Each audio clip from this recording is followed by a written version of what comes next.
Es duro escucharlo, es difícil aceptarlo, pero todos en algún momento de la vida vamos a experimentar el duelo. Y tal vez te preguntes algo importante: ¿por qué es necesario hablar del duelo? Hay algo que muchas personas no saben. Hay dolores que no desaparecen con el tiempo, solo aprenden a esconderse dentro de nosotros. Y el duelo es uno de ellos. Muchas veces creemos que el tiempo lo cura todo, pero la realidad es que el tiempo por sí solo no sana.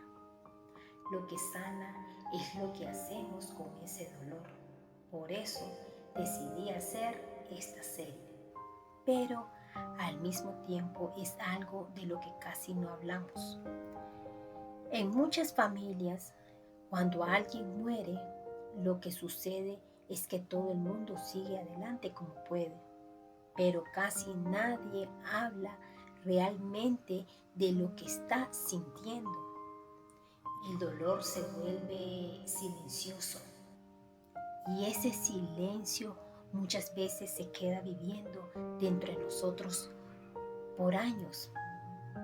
Si es la primera vez que llegas a este canal, soy Mayra, soy psicóloga. Quiero hablarte también desde mi propia historia, porque yo también he vivido el duelo. Cuando tenía 16 años, perdí a mi mamá.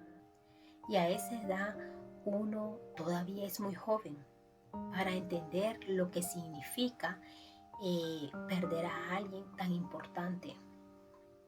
Recuerdo que en mi casa quedamos mis hermanos y cada uno estaba viviendo el dolor a su manera, pero había algo curioso: casi no hablábamos de lo que sentíamos. Cada quien estaba tratando de cómo seguir adelante y todos éramos jóvenes, 16, el más pequeño tenía 9 años. Cada uno de nosotros nos encerrábamos en nuestro cuarto, no nos mirábamos ni la cara, no sabíamos cómo hablar del tema, porque en mi caso yo no quería hacer sentir mal a mi hermana o no quería ver llorar a mi hermanito más pequeño. Entonces cada uno de nosotros buscaba cómo evadir la situación, no acompañarnos con un abrazo, llorar juntos, sino que cada quien buscaba la manera de cómo hacer de cuenta y caso que nada estaba pasando. Bueno, con el tiempo entendí que muchas familias viven el duelo de esa manera, no porque no hay amor, sino porque muchas veces no sabemos cómo hablar del dolor. Pasaron los años. Con el tiempo y los años yo decidí estudiar esta carrera. También quería saber y entender sobre mis propias experiencias. Pensé que entendía el duelo solo por el hecho de ser psicóloga, pero la vida volvió a confrontarme con él. Durante el tiempo del COVID falleció mi papá y fue un momento muy duro para mí, porque ese tiempo las fronteras estaban cerradas y yo estaba y sigo estando en otro país.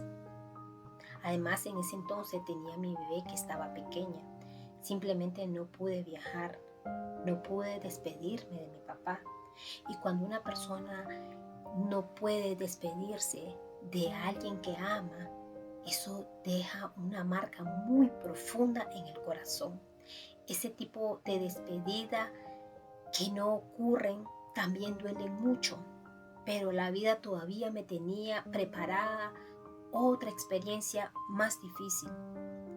También 2 años después perdí a mi sobrino, al que quería muchísimo. A ese niño yo lo vi crecer, era un joven lleno de vida y para mí era como un hijo. Cuando alguien tan cercano se va, uno siente que algo dentro de nosotros cambia para siempre. Todas esas pérdidas marcaron mi vida y hoy quiero decir algo muy importante. Ser psicóloga no me hizo inmune al dolor. Yo también tuve que atravesar mi propio proceso de duelo.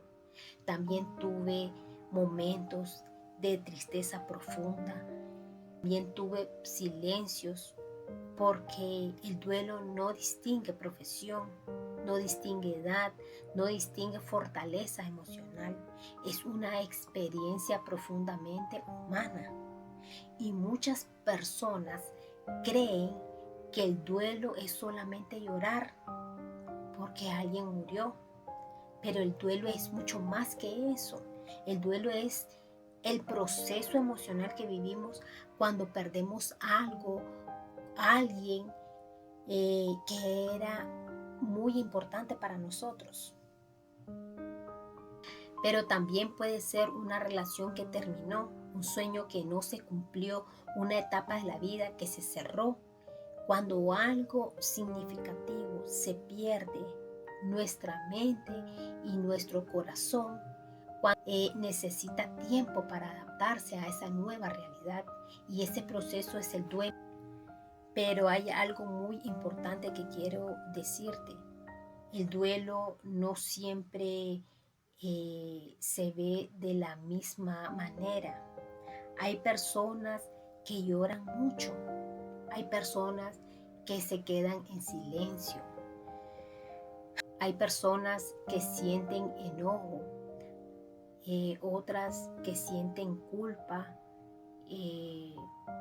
Personas que sienten un vacío que no saben cómo explicar. Todas esas reacciones son humanas. El problema aparece cuando ese dolor no se expresa, cuando el dolor no se guarda, cuando nadie lo escucha, cuando nadie lo nombra, porque el dolor que no se procesa no desaparece, se queda viviendo dentro de nosotros. A veces aparece años después como una tristeza, ansiedad, enojo, como una sensación de vacío que no sabemos de dónde viene. Por eso es tan importante hablar del duelo. Hablar del duelo no significa quedarse atrapado en el pasado, significa permitir que nuestras emociones tengan un espacio para existir. Significa reconocer que algo importante ocurrió en nuestras vidas. Significa empezar a sanar, y sanar no significa olvidar. Sanar significa aprender a integrar lo que vivimos. Significa que el recuerdo de esa persona o de esa experiencia no nos destruye, sino que forma parte de nuestra historia. Por eso decidí crear esta serie, porque quiero hablar del duelo de una forma real, humana y profunda, no solo desde los libros, sino también desde la experiencia. En los próximos episodios vamos a hablar de cosas muy importantes. Vamos a hablar de por qué algunas personas parecen superar el duelo más rápido que otras. Vamos a hablar de las emociones que aparecen cuando perdemos a alguien. También vamos a hablar de algo que muchas personas sienten, pero casi nadie se atreve a decir: la culpa en el duelo. También vamos a hablar de cómo empezar a sanar desde la raíz. Si tú estás pasando por una pérdida, quiero que sepas algo importante: que no estás exagerando, que no estás loco, que no sos débil. Lo que pasa es que estás viviendo algo profundamente humano, y aunque ahora el dolor pueda parecer muy grande, es posible aprender a caminar con él. Tal vez hoy no tengas todas las respuestas, pero cada paso consciente también es parte de sanar desde la raíz.